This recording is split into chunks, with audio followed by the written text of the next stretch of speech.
Hello, welcome to Akhila Telugu trendings. మనం ప్రాణం కంటే ఎక్కువగా ప్రేమించే క్రికెట్ ఇకపై పూర్తిగా మారబోతుంది. అవును, మీరు విన్నది నిజమే. మెల్బోర్న్ క్రికెట్ క్లబ్ నిన్న సాయంత్రం క్రికెట్ చరిత్రలోనే అతిపెద్ద నిర్ణయాలు తీసుకున్నది.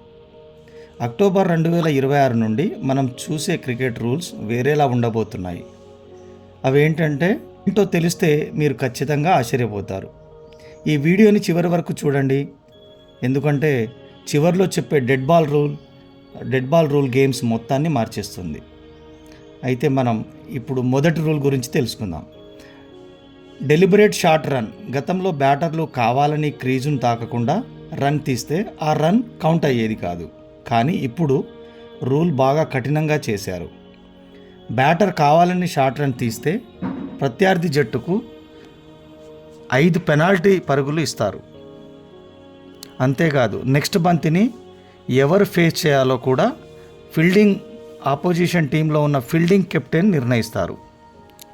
ఇక రెండవ rule, miss fielding, over throw. సాధారణంగా ఫీల్డర్ బంతిని విసిరినప్పుడు అది ఎవరికైనా తగిలి వెళ్తే ఓవర్ త్రో ఇచ్చేవారు. కానీ ఇకపై ఫీల్డర్ కావాలని వికెట్ల వైపు విసిరినప్పుడు మాత్రమే దాన్ని ఓవర్ త్రోగా పరిగణిస్తారు.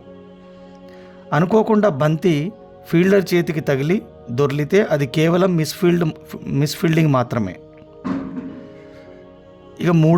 ఇక మూడవ rule, gender neutrality. Cricket law book నుండి ఇకపై బ్యాట్స్మెన్ అనే పదం పూర్తిగా కనుమరుగవుతుంది. దానికి బదులుగా మహిళలు మరియు పురుషులు క్రికెటర్లందరికీ బ్యాటర్ అని మాత్రమే పిలుస్తారు.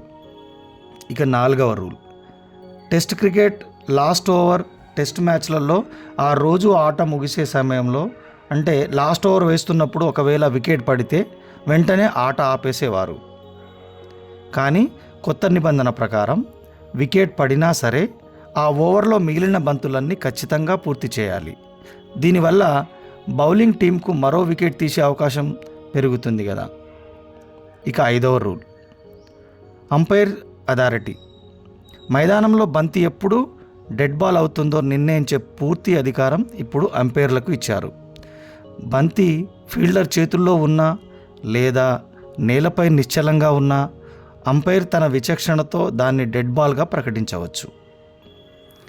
ఇక 6వ రూల్, కీపర్ గ్లోవ్స్. ఇది చాలా ఇంపార్టెంట్. బౌలర్ చేతి నుండి బంతి రిలీజ్ అయ్యే సెకండ్ వరకు వికెట్ కీపర్ గ్లోవ్ ఖచ్చితంగా స్టంప్స్ వెనుకాలే ఉండాలి. ఒకవేళ ముందుగా కదిలితే అది నో బాల్గా పరిగణించవచ్చు. చూశారుగా ఫ్రెండ్స్, క్రికెట్ను మరింత పారదర్శకంగా మార్చేసేందుకు ఐసీఐసీ మరియు ఎంసీసీ తీసుకున్న నిర్ణయాలు ఇవి. ఈ 6 రూల్స్లో మీకు ఏ రూల్ బాగా నచ్చిందో, ఏది నచ్చలేదో కింద కామెంట్ చేయండి. ఇలాంటి ఇంట్రెస్టింగ్ అప్డేట్స్ ఏవి మిస్ కాకుండా ఉండాలంటే వెంటనే మా అఖిల తెలుగు ట్రెండింగ్స్ ఛానల్కి సబ్స్క్రైబ్ చేసుకోండి. Thank you. జై హింద్.